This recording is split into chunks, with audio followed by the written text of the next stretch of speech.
Pourquoi ne faut-il pas détruire les habitations et les logements du Mirail? La raison, il y a d'abord une raison qu'avancent certains architectes aujourd'hui, qui est la raison du réemploi.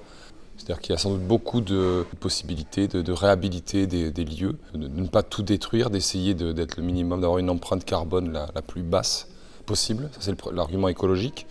Mais au-delà de ça, moi, comme je suis anthropologue, c'est un argument surtout anthropologique, c'est que les lieux sont la mémoire des vies et de nos existences, en fait. Du coup, la mémoire, elle peut être olfactive, visuelle, par le biais de notre perception.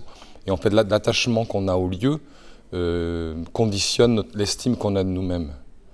Donc en fait, si vous reconstruisez, si vous détruisez évidemment, et si vous relogez les personnes, eh ben c'est très traumatique parce que tout un parcours de vie est détruit. Parce qu'on induit une autre matérialité. C'est comme si on vous lobotomisait d'une certaine façon, quoi. Et moi, c'est l'argument surtout que je retiendrai, c'est-à-dire qu'on peut vivre mieux finalement dans un habitat qui pose des problèmes de normes.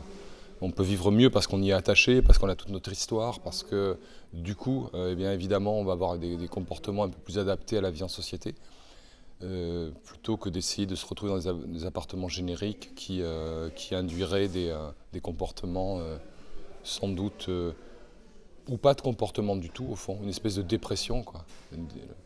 C'est-à-dire que les architectes doivent vraiment se poser la question, je pense, de leur capacité possiblement à produire de la dépression, là au sens psychothérapeutique. Et là, c'est une vraie question qu'on peut poser, quoi. Et après, il faut aussi tenir compte des attentes des personnes, évidemment. Mais le mieux, je pense, c'est d'essayer de faire avec l'existant. Et là, on voit qu'on est dans une période un peu charnière, quoi, où tout se rejoint. La raison écologique, elle rejoint la raison psychologique, anthropologique, en fait. Donc voilà ce que je pourrais vous dire.